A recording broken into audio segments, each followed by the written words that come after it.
देखिए, पहली खबर तो ये है कि यूरोपीय यूनियन ने तालिबान को तस्लीम करने से इनकार कर दिया है। हिंदू बड़ा सियाना है, दे कैन डू एनीथिंग, जो चीज़ उन्हें सूट करती होगी। वो चांकिया कोटलिया के शागिर्द हैं। देखो ना, उसने दाढ़ी, और देखो सामने देखो, दाढ़ी इतनी बड़ी बढ़ा ली।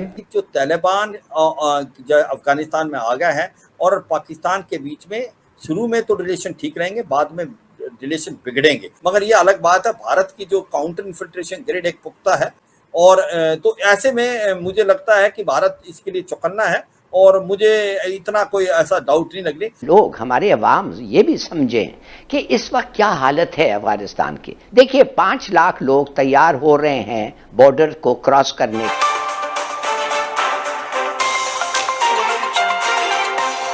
शाहीन साहब उनके स्पोक्स पर्सन हैं, उन्होंने कल एक ट्वीट किया था कि हम लोग दुनिया में कहीं पर भी अगर मुसलमानों के साथ कहीं कोई मसला होता है, कोई जुल्म होता है, तो हम उसके ऊपर आवाज़ उठाएंगे। और उन्होंने बाकायदा नाम लिया कश्मीर का। उस हवाले से क्या आपको नजर आ रहा है हिंदुस्तान के अंदर इसको किस तनाजुर में लिया जा रहा है, और आप एज ए डिफेंस एनालिस्ट कैसा देखते हैं इस चीज को? ये सच्चाई है कि ये एक खतरा भारत के लिए ये नहीं, खतरा मंडरा रहा है। और अगर आप वो आते हैं तो वो पाकिस्तान ऑक्यूपाइड कश्मीर से होते हुए भारत की तरफ आ सकते हैं। ये एक जो खतरा मंडरा रहा है। मगर ये अलग बात है, भारत की जो काउंटर इन्फिल्ट्रेशन ग्रेड एक पुख्ता है, और तो ऐसे में मुझे लगता है कि भारत इसके लिए चौकन्ना है, और मुझे इतना कोई ऐसा डाउट नहीं लग रही। ये एक सच्चाई है कि जिस प्रकार से तालिबान अफगानिस्तान में आया है, वो पूरे वर्ल्ड में ऐसा लगता है कि टेररिज्म की जीत हुई है। पर मैं इसमें एक ही चीज बताना चाहता हूँ, फकत मैं ये बताना चाहता हूँ इसका फर्क क्या पड़ेगा। इसका फर्क भारत में तो पड़ेगा, पर मुझे लगता है कि पाकिस्तान को बहुत फर्क पड़ने वाला है। और पाकिस्तान ये समझ रहा है कि शायद तालिबान के आने से पाकिस्तान को बहुत फायदा हो गया है, और क्योंकि उसको स्ट्रेटेजिक डेप्थ मिल गई। उसके 2 एम थे कि कहीं ना कहीं भारत, एक तो तालिबान आए अफगानिस्तान में और भारत का कोई रोल ना हो। पर मेरी एनालिसिस ये कहती है कि सबसे बड़ा नुकसान पाकिस्तान को होने वाला, क्योंकि ये जो तहरीक तालिबान पाकिस्तान, जो टेररिस्ट ग्रुप है पाकिस्तान में ऑपरेट कर रहा है, वो एक प्रकार से बहुत बोल्ड हो जाएगा। वो अफगान तालिबान से बड़ा क्लोज है। 4 से 5 गुना मुझे लगता है टेररिस्ट एक्टिविटी हो जाएंगी अभी। इसी के साथ साथ उसकी डिमांड है कि एक शरिया लॉ पाकिस्तान में भी आना चाहिए। क्या पाकिस्तान इसके लिए तैयार है? खैबर पख्तूनख्वा में जो ट्राइबल एरिया है, जहाँ पश्तून है, वो डूरन लाइन को नहीं मानते।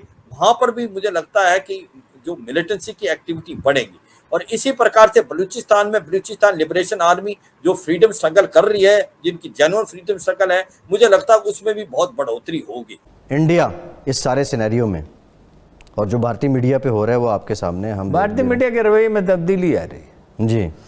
अब वो एंगेज करने की कोशिश कर रहे हैं। हिंदू बड़ा सियाना है, $3 बिलियन की इन्वेस्टमेंट करके इतना शोर मचा रहे थे जैसे $100 बिलियन।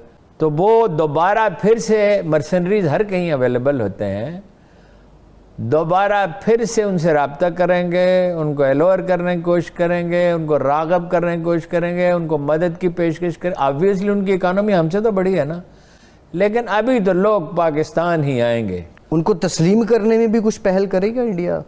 तस्लीम अगर पॉलिसी शिफ्ट उनका, दे कैन डू एनीथिंग, जो चीज़ उन्हें सूट करती होगी। वो चांकिया कोटलिया के शागिर्द हैं। देखो ना, उसने दाढ़ी, और देखो सामने देखो, दाढ़ी इतनी बड़ी बढ़ा ली। सियासतदान तो एक कारोबारी आदमी की तरह होता है। जो चीज़ उसे पॉपुलर करती है, जो चीज़ उसे फ़ायदा देती। कि तालिबान बहुत सियाने, वो इस वक्त कर ये रहे हैं कि तमाम जितने भी ममालिक हैं उनको ये कह रहे हैं कि हम तुम्हारे साथ हैं, और जितने भी ममालिक हैं उनको ये भी कह रहे हैं कि हम तुम्हारे दुश्मन के ख़िलाफ़ हैं। अब आप सोचिए ना, ये कैसे हो सकता है कि वो सब मुल्कों के साथ भी हों और सब मुल्कों के दुश्मनों के ख़िलाफ़ भी हों? ये मुमकिन नहीं है। कैसे कर रहे हैं वो, ये मैं आपको बताती हूँ। उन्होंने आपको याद होगा, उन्होंने ये कहा था कि हम चाहते हैं भारत से बड़े अच्छे ताल्लुकात हों, हम तो इंडिया से बड़े अच्छे रिलेशंस चाहते हैं, तिजारती ताल्लुकात, सब कुछ मैंने उसके ऊपर तफसीली जो है वो प्रोग्राम किया। और उसके फ़ौरन बाद जो है हमने देखा मीटिंग भी हो गई, दीपक मित्तल जो वहाँ के थे एम्बेसडर, और जो सतांगजी हैं मिस्टर सतांगजी, उनके साथ दोनों की मीटिंग हुई और उसमें जो है वो डिस्कशन हुई और जाहिर है कि ताल्लुकात कायम करने के हवाले से बातचीत हुई।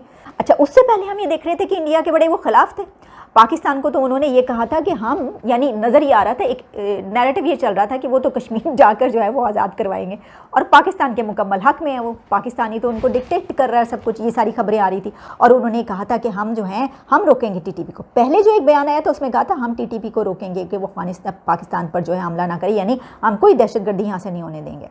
उसके बाद उनका ये बयान आया, आपको याद होगा, ज़बीउल्लाह मुजाहिद का एक टेलीविज़न प्रोग्राम में उन्होंने बैठकर ये कहा पाकिस्तान के कि टीटीपी और पाकिस्तान का ताल्लुक वो आपस का मामला है, हम क्या करें, हमारा तो अफ़गानिस्तान का तो मामला नहीं है ये। कि एक तरफ जो है वो एक जो भारत है जो कि दुश्मन मुल्क कहा जाता है पाकिस्तान का, उससे वो ताल्लुकात कायम कर लेते हैं, उससे पहले वो उसके बहुत ज़्यादा ख़िलाफ़ होते हैं, और फिर उसके बाद पाकिस्तान से लगता है कि कुछ हालात जो हैं वे अपना रंग दिखा रहे हैं, फिर वो कहते हैं कि नहीं, पलट जाते हैं कि नहीं नहीं हम तो आपके साथ हैं, हम ये भी करेंगे, वहाँ से दहशतगर्दी भी नहीं होने देंगे और आप हमें CPAC पे भी शामिल कीजिए ना। तो ये इतनी इंटेलिजेंट स्ट्रेटजी है वो चल रहे हैं। इसकी वजह ये कि वही जो मैंने एक बात की कि वो तमाम कंट्रीज से ये कह रहे हैं कि हम आपके साथ हैं, और तमाम कंट्रीज़ को वो ये भी बताने की कोशिश करें कि हम आपके दुश्मन के ख़िलाफ़ हैं। हालांकि इस वक्त उनका दरअसल वो चाहते क्या हैं, वो चाहते हैं कि देखें, वो जानते हैं कि जो भारत है, जो इंडिया है, वो इकनॉमिकली बड़ा स्ट्रॉन्ग है, वो उससे ताल्लुकात अच्छे रखना चाहते हैं ताकि वक्त पड़ने पर वो उससे मदद ले सकें। ना सिर्फ ये कि इंडिया से वो पैसे की मदद लें, बल्कि वो अगर वहाँ से असलहा लेना चाहें, मसलन ये कि अगर वक्त ऐसा पड़ जाए कि उनकी पाकिस्तान से जो है वो बिगड़ जाए, तो वो भारत से ही कहें कि भाई पाकिस्तान के ख़िलाफ़ हमारी मदद करो, हमें असलहा दो, फ़ौज भेजो, हम इनके ख़िलाफ़ लड़ेंगे।